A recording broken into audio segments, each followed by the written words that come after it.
Mario Kart World has been a ton of fun these past few weeks, as there's just so much to do from the open world to knockout tour to battle mode.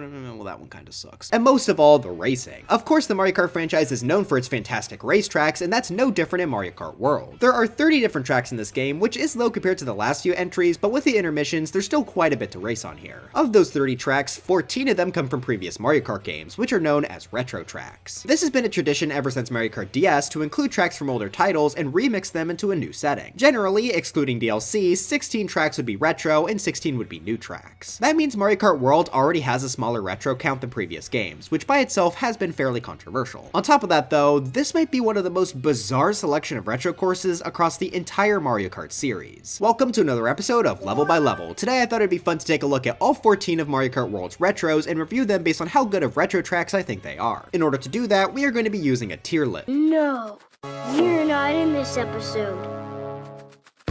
Actually, for the first time in this series, we are going to be using an alignment chart. I know, groundbreaking stuff here. The way these charts work is that there are two axes to judge the tracks from. The further to the right a track is, the better choice I think it was to bring back. Then the higher the track is, the more improved I think it is over its previous incarnations. In case you're like 7 years old and still don't understand, don't worry, you'll pick up on how this works very quickly. The reason I'm using an alignment chart today is because I think those two factors are very important in determining the quality of a retro track. The quality of the choice is determined based on how good the base track is, if it's been missing for a while and deserves a remake, if there are other tracks I think should have replaced it, and as a bonus, how well the track fits into the game's open world. Improvement, on the other hand, simply comes down to if I think the track is better or worse than it was originally, with bonus points if the improvements involve the new mechanics introduced in Mario Kart World. I think it's important for a retro track to justify its return by using new features, so any track that manages to do that, I think, is great. But with all that said, if you enjoyed this video, please make sure to leave a like, subscribe to the channel, and let's jump right in. Alright, so we're going to go in order of the track's appearance in the Grand Prix mode, which means the first track we have to talk about today is...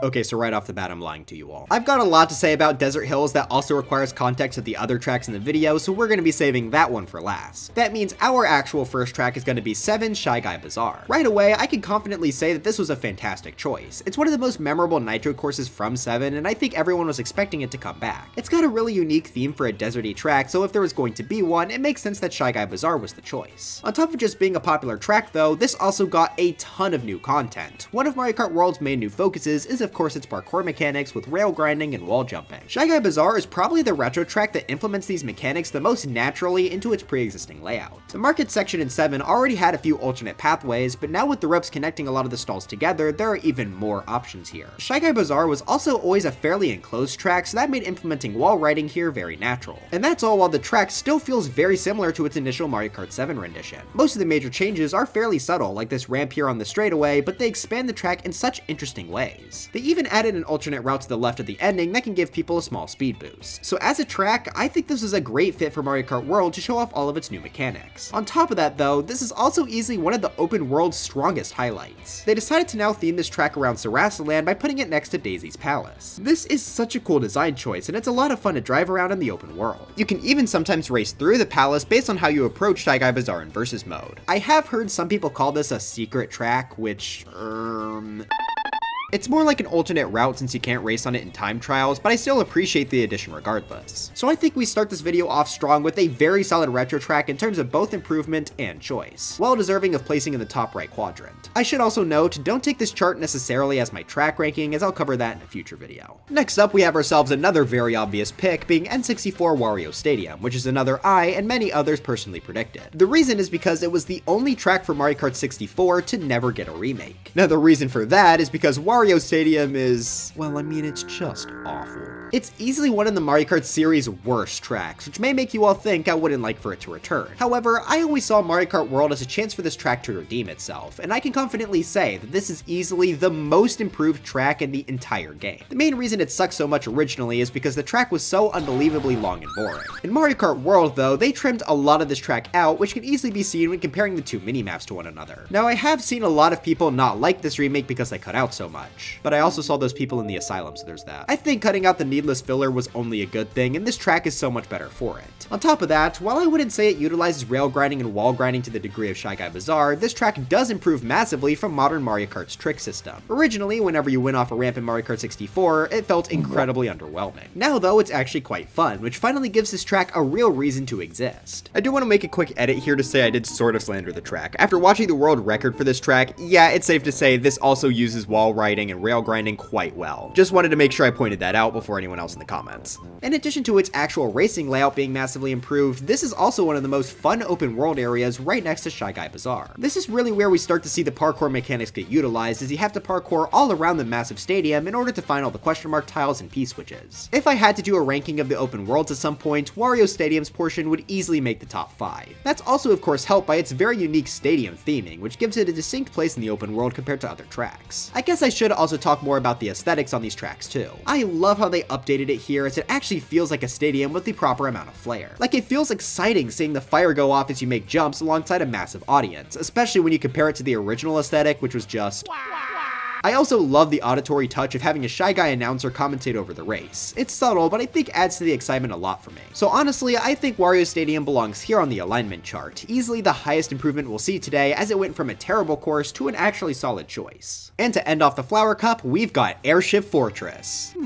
I wonder, am I gonna like this one? Yeah, so Airship Fortress is probably my favorite track that wasn't in Mario Kart 8 Deluxe. It has such a great theme of invading an airship, and it's always been one of the most fun tracks to race on. I made it clear numerous times that I felt like it was robbed, so I'm very happy to see it finally make it in. Also, I do want to note that with it coming in Mario Kart World, I have heard a lot of people say, aren't you happy it wasn't in 8 so it could get the remake it truly deserved? No, this guy was in both. Airship Fortress could have been 2. Well, whatever, it's back and still as fun to race on as ever. Dodging the bonsai bills is great, and so is avoiding the rocky wrenches. Honestly, this is one of the least changed retro tracks in this video. It did receive a few additional rails at the start, which can make for a fun alternate route. I also like the rails in the burner section, as you could take a risk to lock in on one path for a boost of speed, which makes those burners slightly more dangerous. Beside that though, Airship Fortress is the same fantastic track it's always been. Probably the biggest improvement is just the graphics, as this is its first time in HD. They did a phenomenal job with the setting here, as it really feels like a war zone. I will say I do think I slightly prefer DS's music for the track, but I do still like the remix here. On top of being a fantastic choice track-wise, this is also a good choice for the open world. Letting us explore the airship itself is a lot of fun and unique from most other areas due to it being in the sky. It is probably one of the smaller areas to explore for a track, but it felt dense with content, so I think it worked out great to spruce up the exploration. So while it didn't improve as much as our last 2 tracks, the choice to bring it back by itself is enough for it to perform well on our alignment chart here.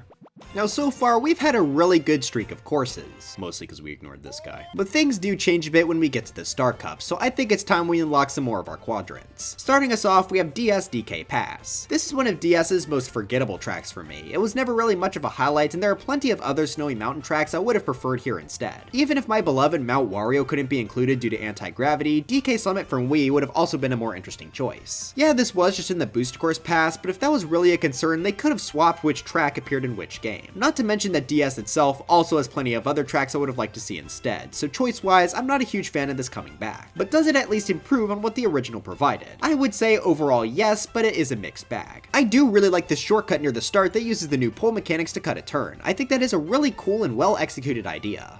Cool. I also really like the cabins added near the top of the mountain. It's pretty cute and gives the track a much better vibe than the desolate snowy mountain it had before. On a more negative note though, I kind of miss the fact that you had to drive past giant snowballs here. You do still have to on the road segments, but I haven't seen any once you get past the cabins, and that was always one of the track's most distinct highlights. At the very least, there is still stuff to do here with minor things to trick off. But the change that I find to be the most bizarre here... Where are they? The snowmen were probably the most memorable part of the track, and they've just been entirely removed as obstacles. That's especially strange considering the snowmen are literally playable racers now, so they have the model in the game. So yeah, track-wise, it's a mixed bag, but overall, I would say it is better than its DS and 7 versions. The new cabin vibe added here also extends to the open world, which I really appreciate, even if I still would have preferred exploring Mount Wario or DK Summit. The ski resort area is also a nice addition, but again, something those other 2 tracks could have had too. So while I still don't love the choice, it is still better than when we last saw it in Mario Kart 7. Our next track in the Star Cup is Starview Peak. You're not supposed to be here. Our actual next retro track is 8/Tour Sky High Sundae. Now this is a really interesting choice. This is the only track from Mario Kart 8 or Mario Kart Tour to make it in Mario Kart World. In that context, this is an insane pick. It's almost universally agreed to be the worst Tour original track excluding the cities, and it's one of the worst tracks in Mario Kart 8 Deluxe. I would have much preferred something like Ninja Hideaway over Sky High Sundae. But with that said, Sky High Sundae is also a bit of a Wario Stadium situation where it had a lot of room to improve. While I still definitely think I would have liked a better track from the get-go, they certainly improved this one quite a bit. The original track just felt unfinished with an extremely simple oval layout and even parts where the camera would be kind of broken. On top of that, it graphically just looked like it was ripped straight from a Roblox game. The comments want me to say Fall Guys, but I won't fall for their propaganda. Most of these issues though were totally rectified in the remake. While yes, it is still an oval in essence, it's now an oval with a ton of alternate paths. It uses the rail grinding and wall riding feature a lot, and I think this is a perfectly suited track for those features. Almost too perfect. I have a theory that this track was always meant to be a world course and they just added it to Tour as well for whatever reason. I mean, this rail in the Mario Kart 8 version just giving anti-gravity boosts was extremely bizarre, but seeing that rail be used for rail grinding makes so much more sense now. While I still wouldn't say I love the course, it's without a doubt more interesting in world. Pretty much every portion of the track is a new route you can go down thanks to the parkour gimmicks. Even small things like being able to ride on the wall of the final turn makes the track much more fun than the 8 version. I loved experimenting with all the different routes, and this ended up being one of the tracks to use parkour the most. As for the open world though, I did kind of find this to be one of the more annoying tracks to navigate due to all the pipes and jumps, but the challenges found here were quite good. It's also a very unique setting, obviously being based on food, but it still fits in the world due to the surrounding tracks being snow themed. So overall, while I would have preferred several other courses before this, they did utilize the chance to remake this course very well. I think the top left quadrant is still more than fair. That brings us into our final Star Trek Cup, 7's Wario Shipyard. While I didn't personally predict this making a comeback, I was too focused on the other 3 Warios, a lot of people did suspect this guy to make a return. It's one of those tracks that has grown a stronger following as time has gone on, so seeing it make a comeback was cool, it made a lot of sense. It's also a very unique atmosphere from anything else here, being a sort of haunted shipwreck, which I thought was a lot of fun to explore in the open world. Jumping between the different sunken ships along with the nearby ruined buildings was a great use of the setting. But you may have noticed I haven't talked about the track layout yet, because this is where things get a bit controversial. The original track in 7 was used to highlight that game's new feature of underwater driving, but as you probably know, Mario Kart World doesn't have that feature. Instead, it's been replaced by driving on the water's surface, which means this track received a major overhaul. A lot of what used to be underwater has now been moved to the surface or just kind of completely removed. The windpipes in the original, for example, are nowhere to be seen in the remake, which I think is a bit of a shame because it added a good amount to the track. The idea now is that the stormy water is supposed to make up for what's lost. Honestly though, I don't really think it does. It's at least more interesting than a standard water segment because you can trick on the waves, but I think the more varied underwater section of the original is a bit better. On top of that, the waves can just be straight up annoying if you try to engage with this track's shortcuts. As an example, to get on this rail after the tunnel, you have to do a charge jump, but due to the waves, it can sometimes interrupt your jump and make you fail. It doesn't feel like a skill issue, but rather bad luck, and that's just kind of annoying to deal with. At least there are still some rail shortcuts that ignore the water, like the beams after the cannon. Anyway, the visuals on this track were also a bit controversial, as it went away from the yellow and purple Wario theming to a more haunted aesthetic. While I understand not liking the update, I'm honestly a fan of the look. I think it works great with the stormy water they decided to go with. The new Wario head with a blue flame in his eye also looks neat in my opinion. So yeah, if they wanted a course to show off the water riding, I could understand the thought process to add this, but honestly, I feel like water riding really isn't that interesting of a gimmick. There are still some great parkour additions, but overall, I think the track layout is worse than the original. I'm gonna give Wario Shipyard the honor of being our first track in the bottom right quadrant, because I still think it was a good choice, just that the layout ended up being a bit worse. Our next cup only has one single retro track, being SNES Koopa Beach. But don't fall for their lies. It's actually SNES Koopa Beach 2 being remade, they just changed the name to make it a bit more confusing. Koopa Beach 1 was one of the tracks I predicted to return, so I do feel a bit betrayed, but at least it's there in the open world I guess, so I'll give myself a half point. Anyway, this is seen by a lot of people as the worst track in the game, and I can totally understand why. It is pretty much just a circle, but as I've said before, I kinda like circles. It's no Baby Park of course, but I still don't hate racing on it. With With that said though, I will agree that this is a pretty whack choice to return. This does not use rail grinding or wall riding pretty much at all as far as I could tell. It does technically use water driving, but so did the original, so it's not like this is an update of any kind. On top of that, Peach Beach also made a comeback in this game, so another beach track really doesn't feel necessary. Not to mention that this is one of the most lackluster open world areas of all the tracks, only really being saved by the fact that I like Koopa Beach 1 making an appearance here. With all of that being said though, it's not all bad. The vibes of this track are amazing. I genuinely love the beach party vibe, and the song remix is one of my favorites among the main track themes in this game. I also appreciate that this maintains the 5 laps from Super Mario Kart. When Koopa Beach 2 was initially remade in DS, it only had 3 laps, which I think made the track much worse as it was way too small. So even if you don't love the choice to include it, I mean I'm certainly in that camp, I don't think there's any way to claim that this is worse than its previous incarnations. So for our alignment chart, this does get to stay on the top left quadrant, but it's definitely the least improved track in this area. Moving on to the Banana Cup, we got both of our Double Dash remakes. That means we are kicking this off with Peach Beach, and this is one of the most interesting remakes of the bunch. It was remade back on Wii, but it is a fairly popular track, and if it meant getting a chance to include Cataquacks on the roster, then I'd say it was worth it. Now like I said, I don't love the fact that we got 2 beach tracks, but I'm gonna take that more as a point against Koopa Troopa Beach rather than Peach Beach. Anyway, for the layout, it at first might seem like it's almost unchanged from its version in Wii. You go across the beach like normal, and you can still get thrown by the Cataquacks.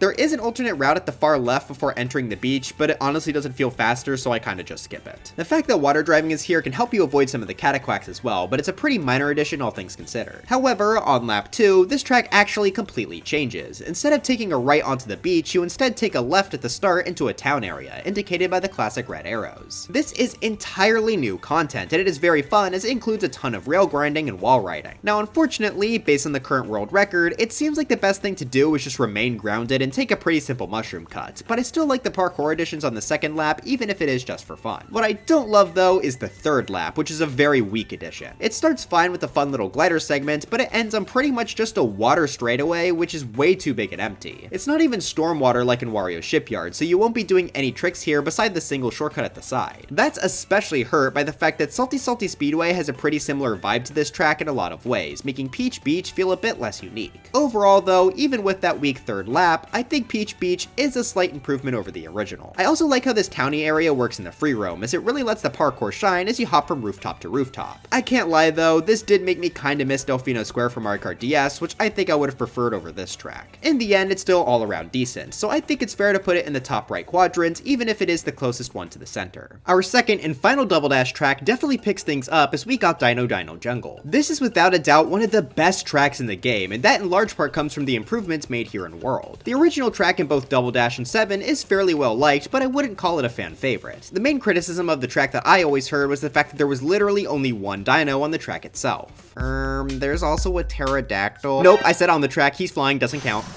Mario Kart World absolutely listened by adding a ton more dinosaurs here. To go with that, they also changed the theme of this track to go more toward a Jurassic Park sort of vibe, with the tunnel being turned into a research facility. This was such a great decision as it makes the track feel much more distinct and actually like it takes full advantage of the theme. The way that dinos are used here is also incredibly interesting. Many of them, like the Triceratops, you can ride on top of, which allow you to get a boost of speed. At the split bridge portion, there's also a dino in the water that you can rail grind on top of. And of course, including a T-Rex was a must to fit with the Jurassic Park theme, and I love how he just bursts out of the wall on the first lap. After that, he just causes havoc throughout the rest of the race, which I think is great. On top of those big changes, there's a ton of small stuff too that really adds to the layout. There's an alternate route in the research center you can get to if you parkour correctly, there's a few extra ramps to trick on across the course, and the bridge that initially had you drive past the dino has a bite taken out of it. The general layout is still the same here, but it's been expanded on in a phenomenal way, both gameplay-wise and aesthetically. These changes also help boost how much I love it in the open world, letting us explore just how massive the research facility is alongside the tons of dinosaurs. Even if this wasn't a track I was predicting to return from Double Dash, I am more than happy it's here. It's easily one of the best tracks in the game. Safe to say it belongs in the top right quadrant as the second most improved track. Wario Stadium is higher because it went from a terrible track to an actual good one, but as a track, I do think Dino Dino Jungle is better. Again, this chart is not necessarily my personal ranking, it's just how good I think these tracks do in terms of being retro courses.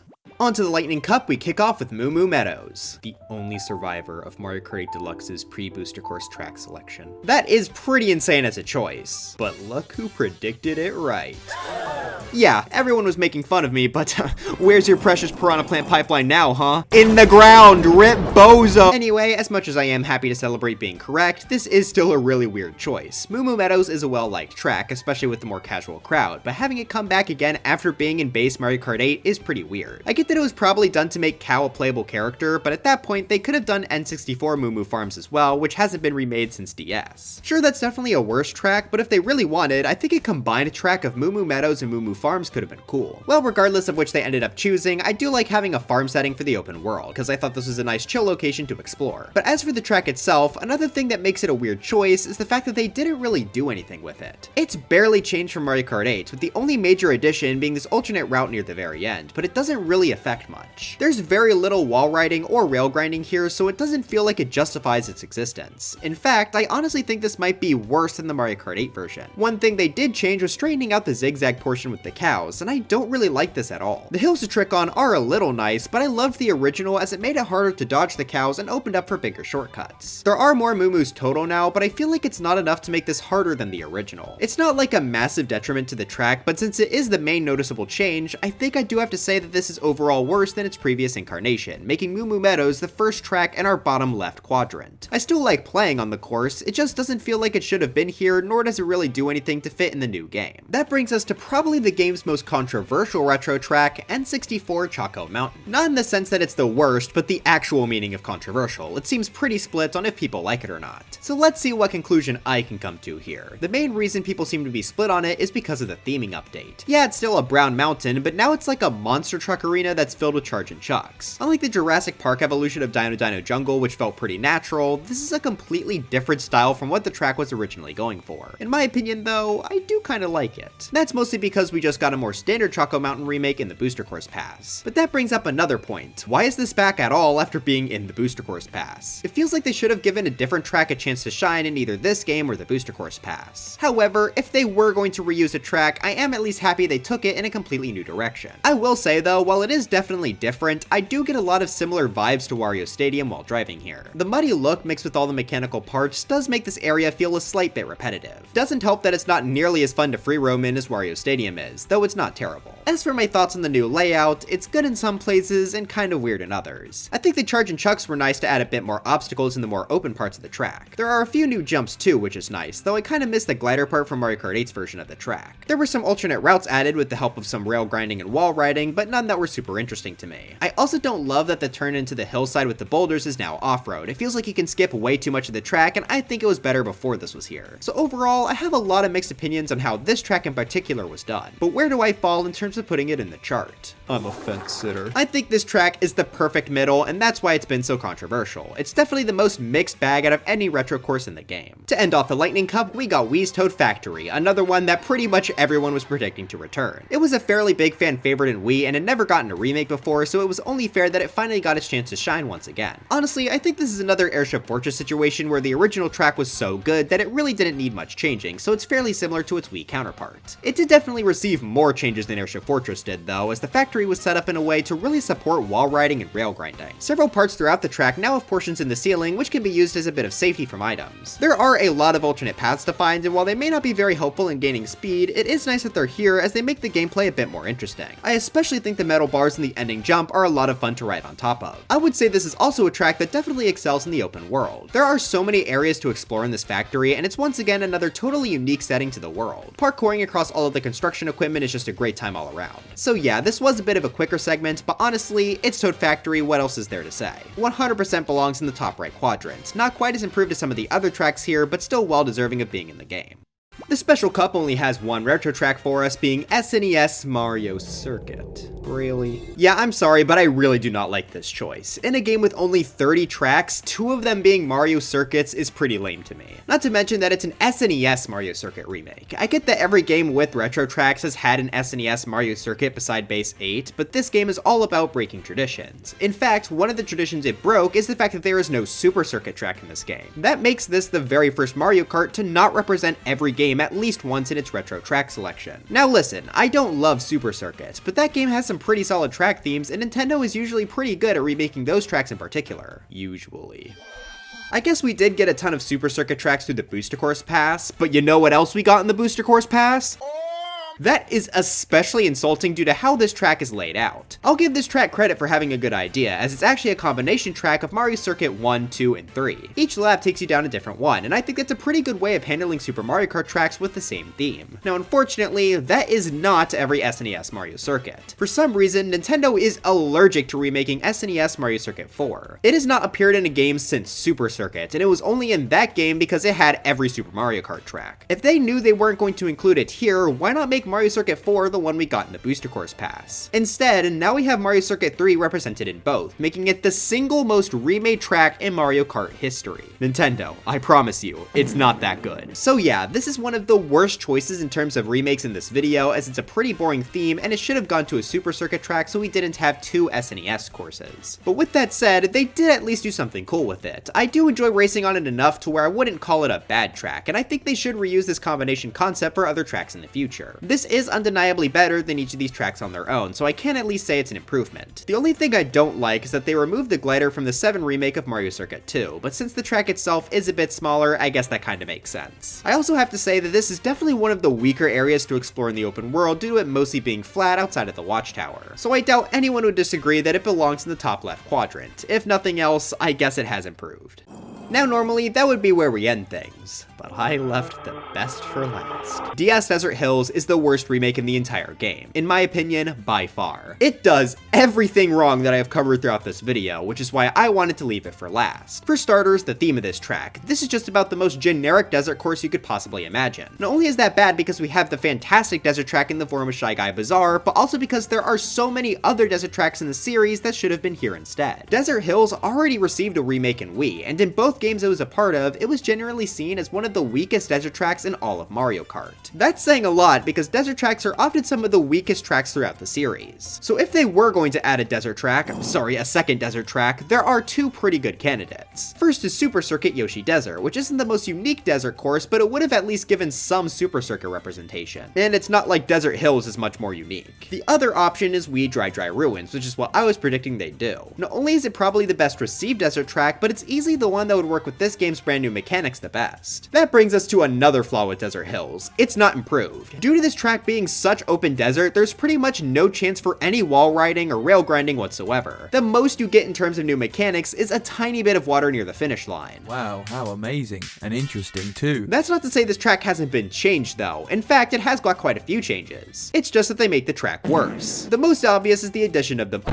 from Super Mario Land. Now yes, I do love the callback since I love these enemies in that game, but as obstacles, these guys don't work nearly as well as the Pokies or Fire Snakes they replaced. I 100% think these enemies should have been saved for the intermission tracks instead of on Desert Hills so it could keep some of its difficulty. As it is though, these enemies are way too easy to avoid. On top of that, this is another Sunset Wild situation where this track went against what it's named after. The most memorable part of the track for me has always been the hard hilly turns at the very end. Even if this was a pretty mid track, it was kinda cool how vertical these turns were. Wanna see them in Mario Kart World?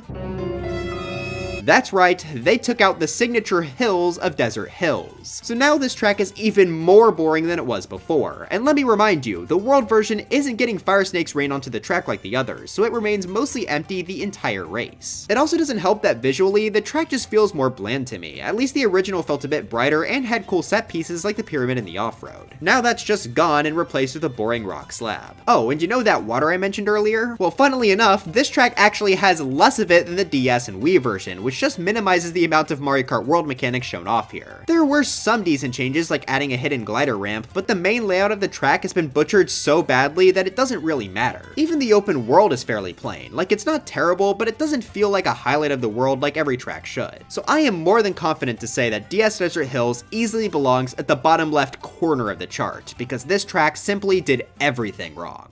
But that's about what I have to say in terms of Mario Kart World's retro selection. Obviously there were some hits, but about half the tracks were either really strange choices or just worse than previous versions. With us getting less retro tracks than we normally do, I was hoping that'd mean we get a higher quality, but I don't think that's really the case here. The remakes in the base game of 8 were much more consistent, I'd say, both choice-wise and improvement-wise. The only track I would maybe say is worse than its original is Toad's Turnpike. Everything else is a fairly solid improvement. Granted, World did also have to worry about implementing these into free roam, and I think most of these are pretty solid solid there. As racetracks though, I think many of these could have used some more work or should have been more interesting choices instead. At the very least though, when this game does hit, it hits. So while this retro selection is a bit weird in places, I can at least appreciate all the really strong tracks and the solid improvements that it gave us. I can't wait to play all of these tracks in their full 3-lap glory online. But anyways, that's it for this video. Are you a big Ghost Valley 2 fan and hate me for not talking about its open world cameo? Let me know in the comments. I thought this would be a fun video to make before the track ranking because I haven't really done any alignment chart stuff before. If you guys have any more ideas that would involve a chart like this, let me know in the comments because this was a lot of fun to put together. But before I go, I've got to thank my members being leveI Strux, Alki42, MadeZO2, Nuclear, Cassie Channel, Fredbear's Diner, Nathaniel B, Set the Sun Villano, Luma, Blessed Tiger, Yanni the Duck, Wyatt Derpy, Trader Mo, Mevins 2001, Kid Trunks 15, Caddy Shroom, Enchanted Skull, SMA, B Major 2003, Arson the Raboot, Valandor, Puggles Are Fun, Diluted Colors, Cinder CC, Jade Avery, Pronto Clone, Thicky Reiki, Ingenio TM, CW McCain, Tibby, JubeTube Tesseract, Mr. McMahon 5702, Hippopotamus, Jameson Pageson, Wilbur, Golden Sunslash 15, Zfrost, Stuffy Ant, Justex, Concanut to Keep, and Christian Flattery Sequel Edition. But anyways, dry bones for Smash, and I'll see you guys next time.